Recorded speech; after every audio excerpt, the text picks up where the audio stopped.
வணக்கம்.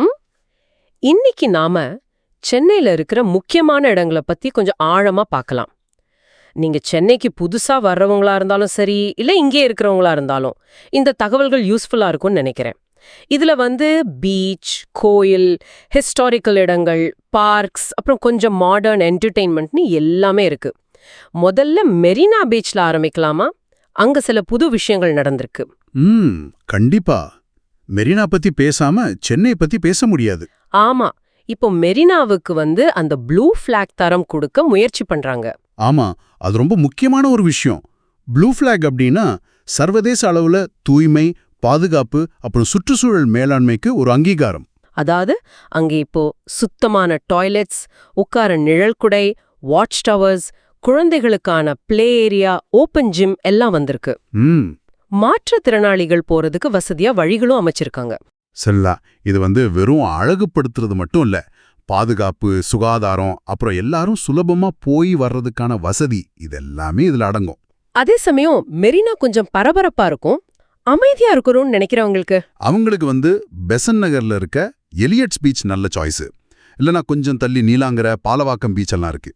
அங்க சன்செட் பாக்குறது, ஹார்ஸ் ரைடிங் போறது, பீச் சைட்ல ஸ்நாக்ஸ் சாப்பிடுறதுன்னு அது ஒரு தனி ஃபீல். ஓகே, பீச்ல இருந்து கொஞ்சம் கோயில் பக்கம் போவோமா? மயிலாப்பூர். ஆமா, கபாலீஸ்வரர் கோயில் 7ஆம் நூற்றாண்டு கோயில், ரொம்ப பழமையானது. அந்த கோபுரமே ஒரு தனி அடையாளம் இல்லையா? கண்டிப்பா.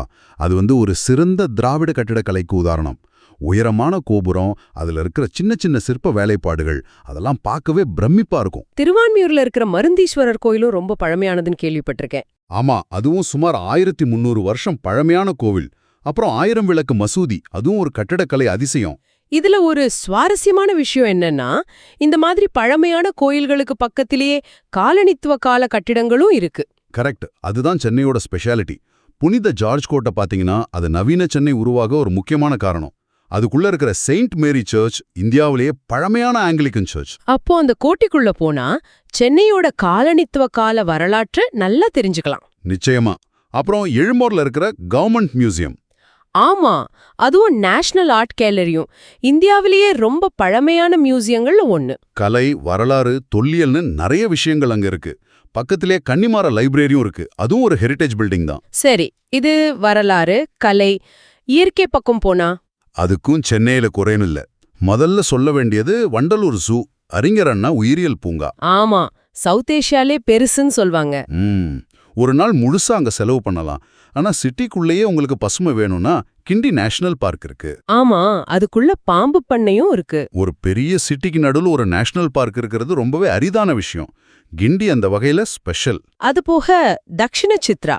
ஆமா, அதுவும் முக்கியம். தென்னிந்தியாவோட கலை, கலாச்சாரம், கட்டிடக்கலை இதெல்லாம் நேரடியா பார்த்து தெரிஞ்சுக்கிற மாதிரி ஒரு அருமையான இடம். அங்க அந்த பழைய காலத்து வீடுகள்லாம் கட்டி வச்சிருப்பாங்க. கைவினை பொருட்கள் செய்யறவங்கள நேரடியா பார்க்கலாம். ஓகே, இப்ப கொஞ்சம் மாடர்ன் சைடு வருவோம். Shopping, cinema, fun. அதுக்கு இப்ப நிறைய மால்ஸ் இருக்கு. எக்ஸ்பிரஸ் அவென்யூ ரொம்ப ஃபேமஸ், ஃபேமிலியோட போறதுக்கு. VGP, Golden Beach, MGM, Dizzee World மாதிரி அம்யூஸ்மெண்ட் பார்க்ஸ் இருக்கு. சரி, சென்னையை சுத்தி ஒரு நாள் ட்ரிப் போறதுக்கு எங்க போலாம்? ரொம்ப பக்கத்துல ஒரு 60 கிலோமீட்டர்ல மகாபலிபுரம் இருக்கு. யுனெஸ்கோவோட பாரம்பரிய சின்னம் அது. கடற்கரை, கோயில், பஞ்சரதங்கள் எல்லாம் அங்க இருக்கு. ஆமா, இல்லனா ஒரு 3 மணி நேரம் டிராவல் பண்ணா பாண்டிச்சேரி போயிடலாம். அந்த பிரெஞ்சு காலனி சூழல் ஒரு வித்தியாசமான அனுபவமா இருக்கும். கடலூர், பூம்புகார், தரங்கம்பாடி மாதிரி இடங்களும் பக்கத்துல இருக்கு இல்லையா? ஆமா, அந்த பகுதிகளுக்கும் வரலாற்று முக்கியத்துவம் இருக்கு. ஆக மொத்தம் இந்த லிஸ்ட பார்க்கும்போது சென்னைங்கிறது பழமையும் புதுமையும் கலந்த ஒரு நகரமா தெரியுது. கரெக்ட். ஒரு பக்கம் மேம்படுத்தப்பட்ட பீச், பல 100 வருஷம் கோயில்கள், காலனித்துவ சின்னங்கள். இன்னொரு பக்கம் சிட்டிக்குள்ளேயே national park, modern malls, entertainment. பக்கத்திலேயே மகாபலிபுரம் மாதிரி உலக பாரம்பரிய தலம். இவ்ளோ வெரைட்டியான அனுபவங்களை ஒரே இடத்துல கொடுக்கறது தான் சென்னையோட சிறப்பு. நீங்க தகவல்களை தேடிட்டு இருந்தீங்கன்னா இது ஒரு நல்ல ஸ்டார்டிங் பாயிண்ட். கண்டிப்பா. இந்த இடங்கள் எல்லாம் சரி, ஆனா சென்னையோட இந்த ஹிஸ்டரி, நேச்சர், கல்ச்சர், மாடர்னிட்டி, இதுல எந்த கலவை உங்களை ரொம்ப ஈர்க்குதுன்னு யோசிச்சு பாருங்களேன். ஒருவேளை காலையில பீச்ல ஒரு வாக் போயிட்டு அப்புறம் ஒரு பழமையான கோயிலுக்கு போயிட்டு ஈவினிங் ஒரு மால்ல டைம் ஸ்பெண்ட் பண்றதா, இல்ல ஒரு நாள் ஃபுல்லா மியூசியம், கோட்டைன்னு சுத்துறதா, உங்களுக்கான பெஸ்ட் சென்னை அனுபவத்தை நீங்க எப்படி பிளான் பண்ணுவீங்க? யோசிச்சு பாருங்க.